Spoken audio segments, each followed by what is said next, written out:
नमस्ते मेरे बच्चों, स्वागत है आप सभी का लर्न इन के बेहतरीन प्लेटफॉर्म पे। लर्न इन मतलब learn right in the right environment. Serious preparation, serious study for the serious candidate. आपको पता है बेटा, ये जो सीरीज़ है इसमें हम जनवरी 2026 के जितने भी मेंस के PYQ हैं उनको टॉपिक वाइज डिस्कस कर रहे हैं।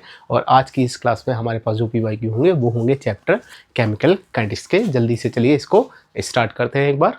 तो इसमें पहला क्वेश्चन देखते हैं क्या है बेटा। फर्स्ट क्वेश्चन में रखा है pre exponential factor of the two different reaction. A की वैल्यू की बात हो रही है, आर द सेम। जो प्री एक्सपोनेंशियल फैक्टर है वो तो सेम है, ठीक है, आर आइडेंटिकल। और साथ में क्या है बेटा, आइडेंटिकल भी है। Let's activation energy of the first reaction exceed the activation energy of the second reaction by the 20 kilo joule per mole. जो पहली रिएक्शन की एक्टिवेशन एनर्जी है वो सेकेंड रिएक्शन की एक्टिवेशन एनर्जी से बेटा कितनी ज़्यादा है, उससे 20 यूनिट ये ज़्यादा है। देन बोल रखा है कि if K1 and K2 are the rate constant for the first and second order reaction at 300 kelvin, then ratio of K2 by K1। K2 by K1 का जो रेशो है हमें वो पता करना है किसमें, अच्छा ln K2 बाई K2 का रेशो हमें पता करना है। तो एक बार देख लेते हैं बेटा क्या आता है formula. K is equal to आता है A EA अपॉन RT, ये फार्मूला होता है। अगर K2 लिखेंगे तो यहाँ पे एक्टिवेशन एनर्जी EA2 लिख लेते हैं। दोनों का टेम्परेचर तो बेटा सेम ही दे रखा है, ठीक है, 300 केल्विन। फिर इसी तरीके से K1 लिखेंगे। K1 की वैल्यू क्या आएगी, A, यहाँ पे EA1 अपॉन RT। दोनों को डिवाइड करिए, डिवाइड करने पे A से कैंसिल हो जाएगा, क्या आ जाएगा, K2 by K1 is equal to EA2 upon RT। और ये क्या हो जाएगा, ये हो जाएगा प्लस EA1 अपॉन RT, ये आ जाएगा हमारे पास, ठीक है। अब इसमें आगे क्या बोल रखा है वो देखते हैं। ये आगे बोल रखा है कि हमारे पास activation energy of the first reaction exceed then the activation energy of the second reaction by the 20। मतलब जो EA1 है वो EA2 से 20 ज़्यादा है। तो क्या लिखेंगे, इसको लिखेंगे EA upon RT plus EA plus 20 upon RT है। इसको EA मान लिया तो ये EA प्लस 20 हो जाएगा। तो अब देखो क्या करेंगे बेटा, यहाँ पे अगर आप देखो तो ये वाला EA कैसा आ रहा है, निगेटिव, और ये वाला EA कैसा आ रहा है, पॉजिटिव। तो ये कैंसिल आउट हो जाएगा, क्या बचेगा, E पावर बचेगा 20, इसको किलो जूल में है, जूल में कन्वर्ट कर लेते हैं, 20,000 डिवाइडेड बाय RT, ये हमारे पास बचा हुआ है। इधर साइड में क्या बचा है, इधर बचा है K2 by K1। Natural log लेते हैं, ln K2 by K1 is equal to क्या आ जाएगा, ये आ जाएगा बेटा 20,000 डिवाइडेड बाय 8.3, जो हमें R की वैल्यू गिवन है। और साथ में टेम्परेचर कितना है, टेम्परेचर है हमारे पास 300। तो इसको जरा सॉल्व करते हैं, ठीक है। ये आ जाएगा हमारे पास 200 डिवाइड बाय 8.3 मल्टीप्लाइड बाय 3। इसको देखते हैं, ये आ जाएगा 200, इसको करो 9 और 24, ये आ गया 24.9। तो क्या आया बेसिकली हमारे पास ln K2 बाई K1 की जो वैल्यू आई है वो आई है 200। और अगर आप इसको देखो तो ये अप्रोक्सीमेटली 25 है। तो ये वैल्यू कितनी आ जाएगी, ये आंसर आ जाएगा बेटा 8 आंसर आ जाएगा। एग्जैक्ट आंसर 8 से कुछ ज़्यादा आएगा क्योंकि नियरेस्ट इंटीजर में रखना है, तो इसलिए इसको हम 8 रिपोर्ट कर सकते हैं। ये है बेटा अपना फर्स्ट क्वेश्चन। सेकंड क्वेश्चन पे देखते हैं, सेकंड क्वेश्चन में क्या है। सेकंड क्वेश्चन में है बेटा decomposition of A is the first order reaction at temperature T and given by A providing B plus C. In a closed vessel, 1 bar of A is allowed to decompose at the temperature T Kelvin. After 100 minutes, the total pressure was 1.5 bar. What is the rate constant of the reaction? तो देखो बेटा यहाँ पे जरा सोचते हैं क्या इन्होंने दे रखा है। इन्होंने बोल रखा है कि भाई A डिकम्पोज हो रहा है B में और साथ में C में। इसका इनिशियली प्रेशर है 1 बार, ऑब्वियसली रिएक्शन स्टार्ट नहीं हुई है तो दोनों ये कैसे होंगे, 0 0 होंगे। अब 1 में से x खत्म हुआ, ये कितना बना, x बना, ये भी कितना बना, x बना। Total pressure at that moment कितना हो गया, a का प्रेशर कितना है 1 माइनस एक्स, b का प्रेशर कितना है x और c का प्रेशर भी कितना है x। तो ये कितना आ जाएगा, ये आ जाएगा 1 प्लस x। और ये टोटल प्रेशर हमें कितना देखा है, टोटल प्रेशर देखा है 1.5। तो x की वैल्यू कितनी आ गई, x की वैल्यू आ गई 0.5। तो बेसिकली आप देखो a का प्रेशर होगा 0.5 एट दैट मोमेंट, b का प्रेशर भी कितना होगा 0.5 एट दैट मोमेंट, और c का प्रेशर भी कितना होगा 0.5 at that moment. That's why the total pressure becomes 1.5 बार। तो अब इक्वेशन याद करो जरा, क्या आती है, ये आता है बेटा k is equal to 2.303 t log a naught, मतलब concentration initially divide by concentration at the time t। अब आप देखो हमसे यहाँ पे क्या पूछ रखा है, हमसे यहाँ पे बोल रखा है टाइम दे रखा है और हमसे k की वैल्यू पूछी हुई है। तो कितना टाइम दे रखा है, टाइम दे रखा है 100 मिनट। लॉग कितना था, ये इनिशियल कंसंट्रेशन कितना था, इनिशियली प्रेशर था 1 और प्रेशर 100 मिनट के बाद कितना हो गया 0.5। तो क्या आ गया, ये आ गया बेटा 2.303 multiplied by divide by 100 multiplied by कितना आ गया, ये आ जाएगा log 2। तो क्या आ गया 2.303 log 2 की वैल्यू रखोगे 0.3 डिवाइडेड बाय 100। अब जरा इसको सॉल्व करो, ये क्या आएगा 9096 और ये 2 के बाद हमें 4 के बाद लगाना है, तो ये आ जाएगा बाय 100। तो इसको लिख सकते हैं 6.9 इंटू 10⁻³ ये करीब करीब हमारे पास आंसर आना चाहिए, जो कि हमें दे रखा है ऑप्शन नंबर 1 में। ठीक है बेटा, इस तरीके से हम इस क्वेश्चन को कर सकते हैं। आई होप आपको क्लियर होगा। अगला क्वेश्चन देखते हैं। A providing product first order reaction, 3 set of experiment were performed for the reaction under the similar condition. Run A 100 ml of 10 molar। देखो बेटा पहले में कंसंट्रेशन कितना है 10 molar, run B 200 ml of the 10 molar. तो देखो यहाँ पे भी बेटा कंसंट्रेशन कितना है 10 मोलर। तो जो रेट है वो किस पर डिपेंड करता है, के कंसंट्रेशन ऑफ ए। अब यहाँ पे भी कंसंट्रेशन 10 मोलर है, दूसरी वाली रिएक्शन में भी कंसंट्रेशन 10 मोलर है, मतलब जो रेट होगा वो पहली रिएक्शन का और जो रेट होगा वो दूसरी रिएक्शन का तो बराबर होगा, क्योंकि दोनों में ही कंसंट्रेशन कैसा है सेम। लेकिन यहाँ पे हमने क्या बोला कि 100 ml लिया 10 मोलर का और उसमें 100 ml वाटर और मिला दिया। तो वाटर मिलाने से सोल्यूशन डाइल्यूट हो चुका होगा, सोल्यूशन जब डाइल्यूट हो चुका होगा तो कंसंट्रेशन कम हो गया होगा, और रिएक्शन का रेट है वो कंसंट्रेशन की पावर के डायरेक्टली प्रोपोर्शनल, पावर 1 के डायरेक्टली प्रोपोर्शनल है। तो अगर कंसंट्रेशन कम हो गया होगा तो रेट भी कम ही हो गया होगा। तो यहाँ पे हमें जो देखना है, एक ऐसा ऑप्शन देखना है 1 और 2 का रेट बराबर हो और थर्ड का रेट कम है, जो कि हमारा है 1 और 2 का रेट बराबर है एंड थर्ड का कम है। तो हमारा करेक्ट आंसर होगा बेटा ऑप्शन नंबर 3। चलिए नेक्स्ट क्वेश्चन को देखते हैं। नेक्स्ट क्वेश्चन में क्या है, नेक्स्ट क्वेश्चन में है बेटा temperature at which the rate constant for the given below 2 gaseous reaction is equal. पहले ऐसा टेम्परेचर बताइए जहां पे इन दोनों का जो रेट है वो बराबर हो गया है। जब रेट बराबर होगा तो रेट कांस्टेंट भी बराबर होगा। तो हम लोग क्या करते हैं बेटा, यहाँ पे K1 is equal to K2 को पुट करते हैं। ठीक है, पहली बार क्या है 10⁻6 e raise to the power 30,000 by T. दूसरे में क्या है, ये है 10⁻4, यहाँ पे क्या है e raise to the power 24,000 divide by T. अब आप देखो ये बचेगा 100 e raise to the power 30,000 divide by T is equal to e raise to the power -24,000 divide by T. ठीक है, अब लॉग ले लो, क्या आ जाएगा ln 100 minus 30,000 by T is equal to -24,000 by T. ठीक है, अब इसके बाद आप कर सकते हैं इसको ln 100, ये आ जाएगा बेटा हमारे पास 6,000 बाई टी।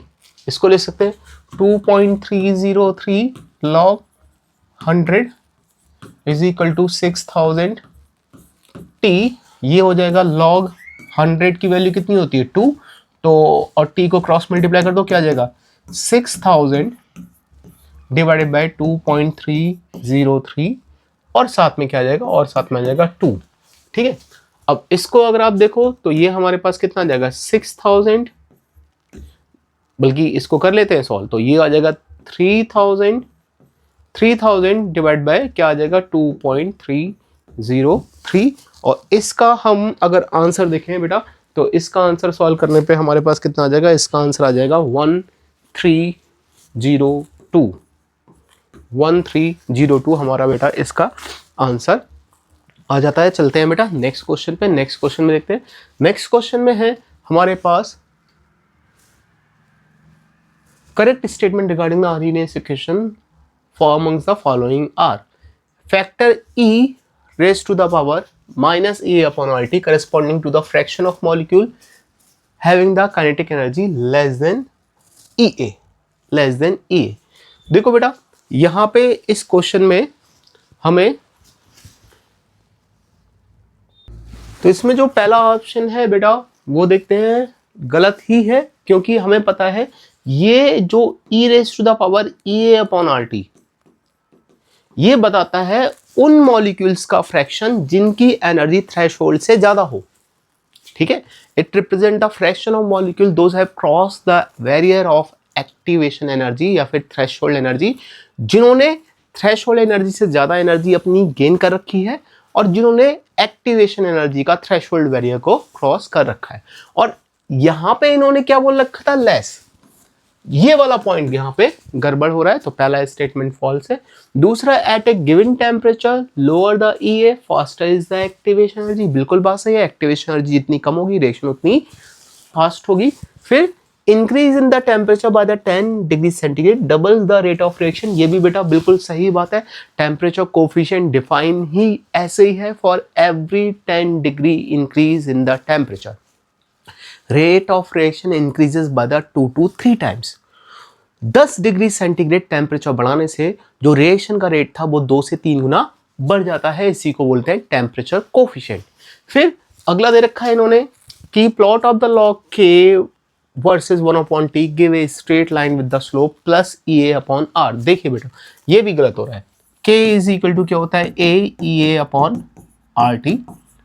इसमें लॉग ले लो, log K is equal to हो जाएगा लॉग A और ये हो जाएगा माइनस EA अपॉन 2.303 RT। तो जो स्लोप आएगा जरा आप देखिए, ये स्लोप एक तो ये वाला स्लोप आएगा, ये वाला स्लोप आएगा, ये स्लोप आएगा नेगेटिव और यहाँ पे दे रखा है पॉजिटिव, तो ये वाला स्टेटमेंट भी गलत हो रहा है। तो ले दे के B और C स्टेटमेंट सही है, जो कि हमारा दे रखा है ऑप्शन नंबर 3 में। चलते हैं नेक्स्ट क्वेश्चन पे। नेक्स्ट क्वेश्चन में है question number 6, reaction A to B K1 rate constant दे रखा है, C to D K2 rate constant दे रखा है। If rate constant of K1 A to B reaction expressed by the following equation, this one, activation energy of C to D EA2 is the 1/5 of 1 A2A। अच्छा, इन्होंने बोल रखा है कि देखो ये इक्वेशन नंबर 1 के लिए है और जो इक्वेशन नंबर 2 की एक्टिवेशन एनर्जी है वो ये है 1/5 times of the equation number 1, और हमें इक्वेशन नंबर 2 की एनर्जी को फाइंड आउट करना है। बहुत सिंपल सा क्वेश्चन है।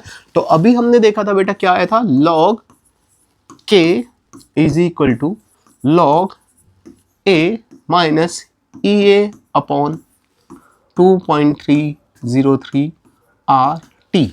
अब इसको कंपेयर करो, log K is equal to 14.34 minus 1.4 into 10 power 4 by T। तो यहां से कंपेयर करो, माइनस EA अपॉन 2.303 R, इसकी वैल्यू क्या आ जाएगी 1.5 इंटू 10 पावर 4। नेगेटिव से नेगेटिव साइन कैंसिल आउट हो जाएगा, क्या बचेगा, यहां पे आ जाएगा बेटा हमारे पास EA1 इज इक्वल टू आ जाएगा 1.5 इंटू 10 पावर 4, साथ में 2.303 और साथ में R की वैल्यू 8.314। ठीक है, अब ये जो वैल्यू आ रही होगी ये किस में आ रही होगी, ये वैल्यू आपके पास आ रही होगी जूल में। और हमें किस में लाना है आंसर, किलोजूल में, तो इसको 1000 से डिवाइड कर देते हैं। ठीक है, अब इन्होंने बोल रखा है कि ये तो एक्टिवेशन एनर्जी आ गई फर्स्ट रिएक्शन की, सेकंड की जो एक्टिवेशन एनर्जी है वो कितनी है इसकी 1/5। तो EA2 को कैलकुलेट करने के लिए क्या करेंगे हम, ये जो पहले की एक्टिवेशन एनर्जी आई है इसको 5 से डिवाइड करने वाले हैं हम लोग। ठीक है, अब इसको सॉल्व करना है। तो आप देखो बेटा, यहाँ पे ये कितना हो गया, ये हो गया 10 बचा, ये कितना बचा 2 बचा, ये कितना आया 1.5 इंटू 2 3 इंटू 2.303 इंटू 8.314, इसको आप लिख सकते हो 9096 और इसको लिख सकते हो 8.3।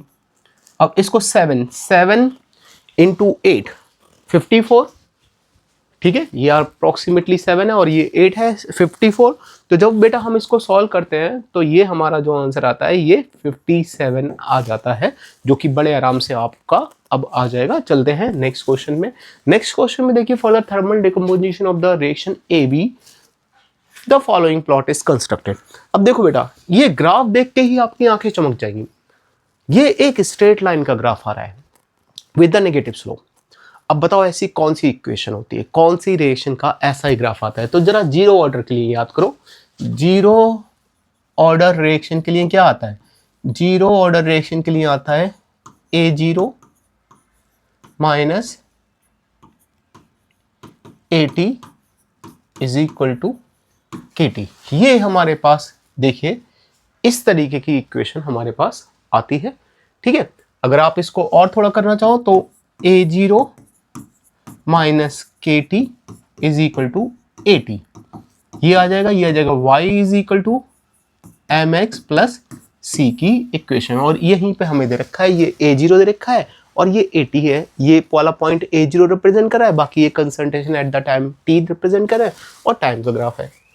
तो अब इनकी इक्वेशन को जरा सॉल्व करते हैं, जो जो इन्होंने डाटा दे रखा है उसके हिसाब से। देखिए इस पॉइंट पे इनिशियली A0 है 0.6 और 200 टाइम के बाद T is equal to 200 seconds के बाद जो हमारे पास उस समय कंसंट्रेशन हो गया वो हो गया 0.5, AT की वैल्यू हो गई 0.5। अब जरा इस वैल्यू इसमें पुट करते हैं इक्वेशन में और फाइंड आउट करते हैं K की वैल्यू क्या है। तो A0 की वैल्यू कितनी है 0.6, AT की वैल्यू कितनी है 0.5, K की वैल्यू हमें चाहिए और T की वैल्यू कितनी है, T की वैल्यू है 200। तो K इज इक्वल टू कितना आ गया 0.1 डिवाइड बाई 200, ये हमारे पास K की वैल्यू आ गई। अब जरा इसी इक्वेशन को सोचो, A0 T हाफ पे क्या होगा, T हाफ पे जो कंसंट्रेशन होगा वो इनिशियल कंसंट्रेशन हाफ हो चुका होगा। तो at the T half it becomes equal to A0 by T, K T half. Half life पे जो कंसंट्रेशन होगा वो इनिशियल कंसंट्रेशन A0 का हाफ हो चुका होगा। ठीक है, तो यहां पे हम क्या लिख सकते हैं A0 by 2 is equal to K T half. तो T हाफ कितना आ गया, T हाफ आ जाएगा हमारे पास A0 बाई 2 इंटू K, ये हमारे पास T हाफ की वैल्यू आ गई। अब इसको सॉल्व करते हैं, ये क्या आएगा A0 कितना आएगा 0.1 2 इंटू 0. इंटू 200, 0.1, अच्छा ये 0.6 है, ये वाला A0 का कंसंट्रेशन 0.6 है, 0.6 और ये आ जाएगा बेटा 200। तो आप इसको सॉल्व करो, ये 6 टाइम ये भी कट जाएगा 100, तो ये आ जाएगा 600 seconds.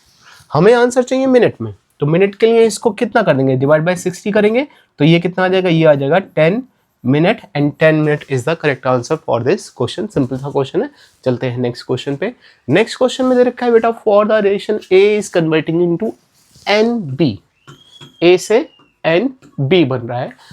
A graph is given between the concentration and the time. Find the value of N for the above reaction based on the graph at the 10 minute। देखो अब रिएक्शन 10 बजे स्टार्ट हुई और 10 बज के 10 मिनट पे देखो ए का कंसंट्रेशन इनिशियली कितना था 0.5 और 10 मिनट बाद कितना हो गया 0.4, मतलब ए कितना खत्म हुआ, ए खत्म हुआ 0.1 मोलर, ए का कंसंट्रेशन कम हुआ।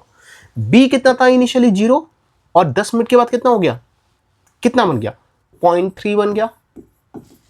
अब ए प्रोवाइडिंग बी, ये खत्म हुआ 0.1 तो ये बन गया 0.3, मतलब जितना ए खत्म हुआ उसका 3 गुना बी बना, जितना ए खत्म हुआ उसका 3 गुना बी बन गया। ये कब पॉसिबल है, ये तभी पॉसिबल है जब यहाँ पे हम स्टोइकियोमेट्रिक कोएफिशिएंट कितना लिखेंगे 3 लिखेंगे। तो जो हमारे पास n की वैल्यू है वो बेटा वो कितनी होगी, वो होगी 3 वैल्यू हमारे पास n की होनी चाहिए। चलते हैं नेक्स्ट क्वेश्चन पे। नेक्स्ट क्वेश्चन में है give at the 10 AM reaction is started, A providing product, ये फर्स्ट ऑर्डर रिएक्शन दे रखी है, and BRO3 minus plus 5Br providing 3Br2 at 10 AM rate of disappearance of Br is the 2 into 10 power minus 3 molar per minute and the concentration of A was given 0.1 molar if both the reaction proceed with the same rate at this time value of K to be। अच्छा देखो, अब इसमें हमसे बोल रखा है भाई rate of disappearance of B दे रखा है, इसको क्या लिखेंगे, इसको लिखेंगे DBr minus divided by DT, कितना दे रखा है 2 इंटू 10 पावर माइनस 3, और हमें क्या निकालना है, हमें निकालना है रेट। तो रेट क्या आएगा, ये आ जाएगा स्टोइकियोमेट्रिक कोएफिशिएंट 5 है तो इसको भी 5 से डिवाइड करना पड़ेगा, ये आ जाएगा 20 into 10 power minus 4 divide by 5 और ये आ जाएगा 4 इंटू 10 पावर माइनस 4। ये पहली रिएक्शन का रेट आ जाएगा। यही रेट दूसरी रिएक्शन का है, क्वेश्चन के अकॉर्डिंग यही रेट दूसरी रिएक्शन का है। तो दूसरी रिएक्शन का रेट इज इक्वल टू के ए का कंसंट्रेशन, क्योंकि ये फर्स्ट ऑर्डर रिएक्शन है, ठीक है। अब रेट कितना आया, रेट आया 4 इंटू 10 पावर माइनस 4, के की वैल्यू हमें पता करनी है, और ए का कंसंट्रेशन कितना है, ए का कंसंट्रेशन है 0.1, ए का कंसंट्रेशन कितना है 0.1, तो के की वैल्यू क्या आएगी, के की वैल्यू आ जाएगी 4 into 10 power minus 4 divide by 0.1 जो किया जाएगी 4 इंटू 10 पावर माइनस 3। ये वाला हमारा आंसर बेटा, जो थर्ड ऑप्शन हमें दे रखा है, ये थर्ड ऑप्शन हमारा सही होने वाला है इस क्वेश्चन का। अगला क्वेश्चन देखते हैं। इसमें दे रखा है at 27 degree centigrade in presence of a catalyst the activation energy of reaction is lowered by the 10, मतलब जब तक वो अनकैटलाइज थी, विदाउट कैटलिस्ट हो रही थी, तो जो भी एक्टिवेशन एनर्जी थी कैटलिस्ट यूज करने से अब उसकी एक्टिवेशन एनर्जी 10 यूनिट कम हो चुकी है, मतलब रिएक्शन फास्ट हो चुकी होगी। द लॉगरिथम ऑफ रेशो, आपको लॉग का रेशो निकालना है, ठीक है, एंड के कैटलिस्ट डिवाइड बाय के कैटलिस्ट, फ्रीक्वेंसी फैक्टर सेम है। तो हम लोग देखते हैं जरा, ये क्या आएगा, के कैटलिस्ट डिवाइडेड बाय के अनकैटलिस्ट, ये आ जाएगा A catalyst by RT, A uncatalyst by RT. A से ए कैंसिल आउट हो गया, क्या आ जाएगा ई कैटलिस्ट बाय आरटी, और साथ में आ जाएगा ई अनकैटलिस्ट डिवाइड बाय आरटी। ये हमारे पास आने वाला है। अब इसकी वैल्यू लिख लेते हैं, के कैटलिस्ट, इसकी एक्टिवेशन एनर्जी मान लेते हैं ई ए, ठीक है, और दूसरे वाले में क्या हुआ, दूसरे वाले की एक्टिवेशन एनर्जी कितनी थी कैटलिस्ट वाले से, अच्छा ये तो कैटलिस्ट की है, कैटलिस्ट की तो एक्टिवेशन एनर्जी कम थी, ठीक है, तो ये आ जाएगी E minus 10 by R T, और अनकैटलिस्ट की कितनी थी, अनकैटलिस्ट की ई अपॉन आर टी, ये आ गई, ठीक है। अब ई ये आ जाएगा ई प्लस 10 किलो जूल है, इसको जूल में कन्वर्ट कर लेते हैं, और प्लस ई और होल अपॉन आर टी। तो अब आप जरा इसको देखो बेटा, तो यहां पे ये क्या होगा, ई से ई कैंसिल आउट हो गया, केवल क्या बचा, ये हमारे पास बचा के कैटलिस्ट डिवाइडेड बाय के अनकैटलिस्ट, ये आ जाएगा e raise to the power 10,000 upon R T. इसका लॉग लेते हैं, ln K C by K U is equal to आ जाएगा 10,000 डिवाइड बाय RT। इसको लिख लेते हैं log KC अपॉन KU, ये आ जाएगा 10,000 डिवाइड बाय 2.303, R की वैल्यू 8.3 और टेम्परेचर की वैल्यू कितनी दे रखी है? टेम्परेचर की वैल्यू दे रखी है 300। टेम्परेचर की वैल्यू कितनी दे रखी है? टेम्परेचर की वैल्यू हमें दे रखी है 300। तो हमारे पास जो बचा बेटा वो बचा 100 डिवाइडेड बाय 2.303। आपने अभी ये देखा था एक क्वेश्चन में हमने इसको सॉल्व किया था, ये आया था 24.9, जिसको 25 हमने लिख लिया था। जिसको क्या लिख लिया था? 25 लिख लिया था। अब जरा इसको सॉल्व करो तो ये 25 है अप्रोक्सीमेट और ये 100 है, तो ये क्या आ गया? ये आ गया 4/2.303, 4.2.303। तो ये वैल्यू बेटा 2 से कम आएगी और करीब करीब 2 के आसपास ही आनी चाहिए। तो ये हमारा जो करेक्ट ऑप्शन है, इन सब में एक ही ऑप्शन बचता है, वो है ऑप्शन नंबर 1। सिंपल सा क्वेश्चन है। चलते हैं नेक्स्ट क्वेश्चन पे। नेक्स्ट क्वेश्चन में the half life of the zinc 65 is the 245 days after the x days 75 of original activity remains the value of x days। तो देखो बेटा सिंपल सा क्वेश्चन है। क्या होता है? k इज इक्वल टू होता है हमारे पास डेज की वैल्यू, तो लिखेंगे t इज इक्वल टू होता है 2.303 बाई के log initial activity divide by activity after the day t। तो क्या आ जाएगा? t इज इक्वल टू आ जाएगा 2.3। अब आप इसको क्या लिख सकते हो? k की वैल्यू को क्या लिख सकते हो? k की वैल्यू को लिख सकते हो आप 0.693 डिवाइड बाय t हाफ, ये लिख सकते हो। तो 2.303 0.693 245 टी हाफ की वैल्यू है। टी हाफ की वैल्यू दे रखी है 245, यहाँ पे पुट किया। लॉग इनिशियल एक्टिविटी कितनी थी? 1। अब एक्टिविटी कितनी हो गई? 74। 74 मतलब 3/4। तो ये क्या आ गया? ये आ गया 2.303 इंटू 245 डिवाइड बाय 0.693। यहाँ पे आप क्या लिखोगे? log 4 minus log 3। यहाँ पे अब आप देखो बेटा, इसको 2.303 इंटू 245 डिवाइड बाय 0.693 और log 2 की वैल्यू क्या आ जाएगी? log 2 की वैल्यू जाएगी log 4। log 4 को हम लिख सकते हैं, log 4 को लिख सकते हैं log 2 पावर 2, जिसको लिख सकते हैं 2 log 2, और इसकी वैल्यू आ जाएगी हमारे पास 0.6020 माइनस 0.4771। इसको लिख सकते हैं 0.303 इंटू 245 डिवाइड बाय 0.693। यहाँ पे आप देखो, इसको 0.6 और इसको 0.48 मान लें, इसको 0.6 और इनको 0.48 मान लें, तो ये कितना आएगा? ये आ जाएगा अपने पास 0.12। ठीक है। अब इस वैल्यू को बेटा हमें सॉल्व करना है, और इस वैल्यू को जब हम सॉल्व करेंगे तो ये हमारा जो आंसर आता है, ये हमारा आंसर 102 आ जाता है। ये हमारा बेटा सही ऑप्शन है, मतलब सही आंसर है। चलते हैं नेक्स्ट क्वेश्चन पे। नेक्स्ट क्वेश्चन में देखा है organic compound undergoes the first order decomposition, the time taken for the decomposition 18 to 110, initial concentration R T of its initial concentration are T1/8 and T1/10, what is the value of? तो हमें T1/8 and T1/10 की value calculate करनी है।